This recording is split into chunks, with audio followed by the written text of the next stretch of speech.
លោកអ្នកកំពុងទស្សនាកម្មវិធីអ្នកនឹងខ្លាយជាសេដ្ឋីជាមួយខ្ញុំបាទនិងបងអូនរិទ្ធីបាទបងអូនបានជ្រើសរើសចម្លើយ B ខេត្តសៀមរាបគឺជាចម្លើយចុងក្រោយសូត្រនិគមអបអរសាទរបង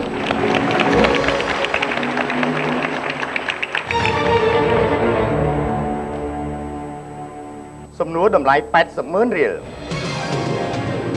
តើអ្នកវិទ្យាសាស្ត្រឈ្មោះអ្វីរកឃើញវ៉ាក់សាំងការពារជំងឺឆ្កែឆ្កួត A លោក Pascal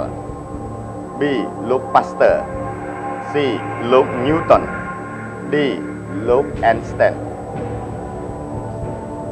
សូមយកចម្លើយ B លោក Pasteur ចម្លើយ B លោក Pasteur មានហេតុផលទេបងមាន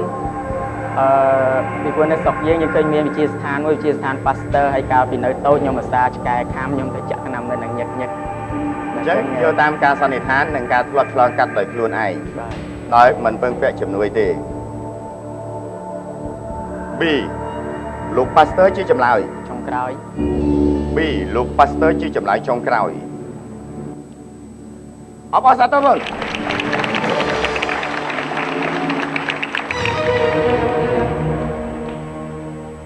សំណួរតម្លៃ 1,600,000 តើប្រាសាទអង្គរវត្តមានកំពែងប៉ុន្មានជាន់ A 2 ជាន់ B 3 ជាន់ C 4 ជាន់ D 5 ជាន់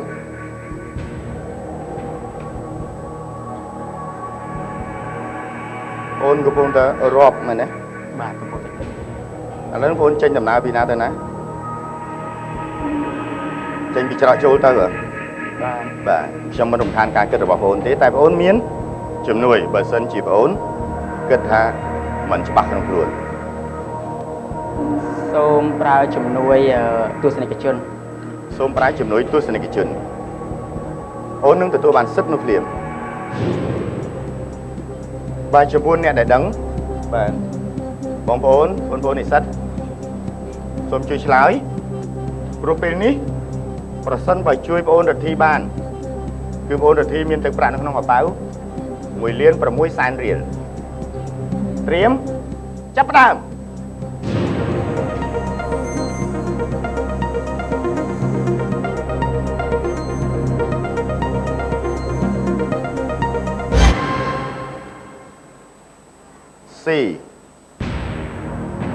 4 ជាន់ 70%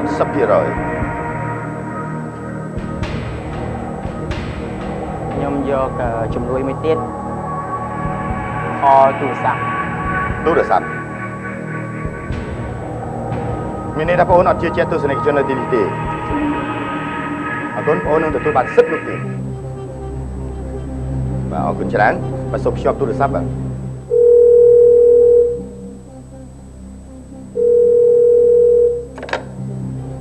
ជំរាបសួរបាទ Hello បាទជំរាបសួរបាទ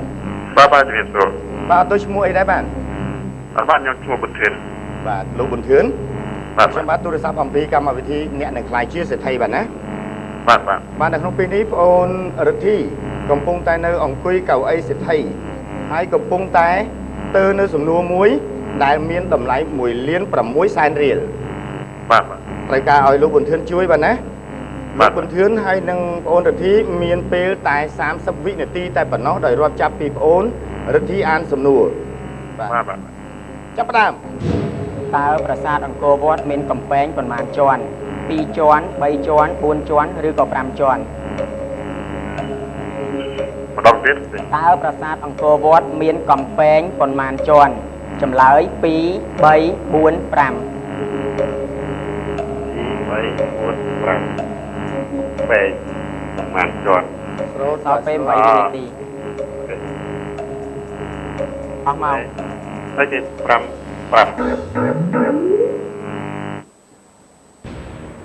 អូនមានជំនួយមួយទៀត50 អូខេខ្ញុំប្រើជំនួយ50 ជំនួយ50អូននឹងទទួលបានសិទ្ធិនោះភ្លាម អូនបថុយឬក៏បងអូនដាយចេញ បន្ថយប្រាសាទខ្ញុំសូមជ្រើសរើសយកចម្លើយ B 3ជាន់ B ជាចម្លើយ ចុងក្រោយ B 3ជាន់គឺពិតជាមិនត្រឹមត្រូវទេ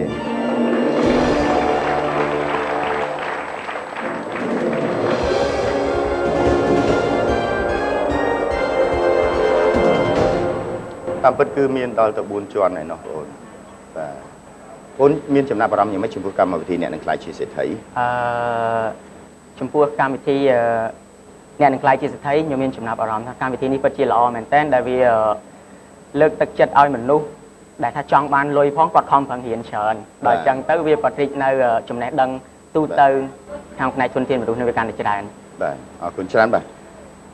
សូមចូលរួមអបអរសាទរចំពោះបងអូនដែលបានចូលរួមនៅក្នុងកម្មវិធីហើយឆ្លើយរហូតដល់ទៅសំណួរទី9តែមិនត្រូវនៅក្នុងសំណួរទី9បងអូនក៏បានទទួល100,000 រៀលបាទនេះគឺជាសាច់ប្រាក់សុទ្ធ100,000 រៀលបាទ អរគុណច្រើនបង អរគុណច្រើនបងណាអរគុណស្ដាងល្អបងសូមជឿអ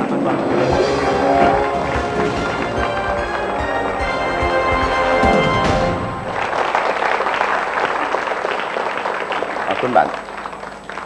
អូនរិទ្ធីបានចាក់ចេញពីកៅអីសេដ្ឋីនៅក្នុងតម្លៃទឹកប្រាក់800,000បាទសំទោស100,000 រៀលបាទអំបញ្ញមិញទៅត្រឹមសំណួរ1,600,000ឥឡូវខ្ញុំត្រូវការមួយរូបទៀតអ្នកដែលមានសមត្ថភាពក្នុងការឆ្លើយត្រូវហើយលឿនមកអង្គុយកៅអីសេដ្ឋីជាមួយខ្ញុំបាទដើម្បីយើងសន្ទនាគ្នាយកប្រាក់ទៅកាន់លំនៅឋានប្រាក់តម្កល់ខ្ពស់បំផុតនោះគឺ100 លានរៀលត្រៀមសំណួរចូលរៀបក្រដាសប្រាក់ខាងក្រោមតាមលំដាប់ពីធំទៅតូច A 100 រៀល B 1,000 រៀល C 500 រៀល D 2,000 រៀល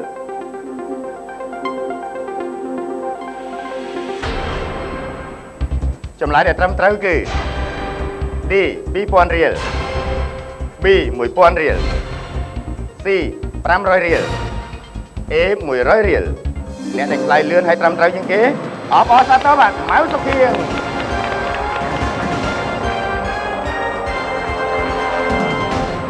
សូមអបអរសាទរចំពោះការដែលបងអូនឆ្លើយបានរហ័សហើយត្រឹមត្រូវ បាទ បាទអរគុណច្រើនតោះយើងទៅកៅអីសេដ្ឋីទាំងអស់គ្នា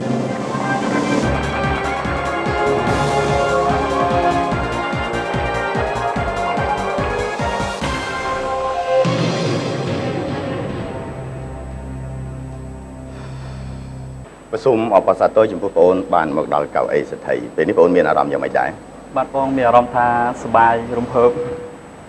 សប្បាយហើយរំភើបទេសប្តាហ៍បងអូនធ្វើអ្វីដែរបាទ សប្តាហ៍ខ្ញុំជានិស្សិតហ្មង ជានិស្សិតសិក្សានៅសាកលវិទ្យាល័យ សាកលវិទ្យាល័យ Norton ផ្នែកស្ថាបត្យកម្ម បងអូនចូលរួមនៅក្នុងកម្មវិធីអ្នកនឹងខ្លាចជាសេដ្ឋីមានទឹកប្រាក់រហូតដល់ទៅ100 លានរៀលបងអូនគិតថាទឹកប្រាក់នេះចំនួនកម្រិតណាដែរ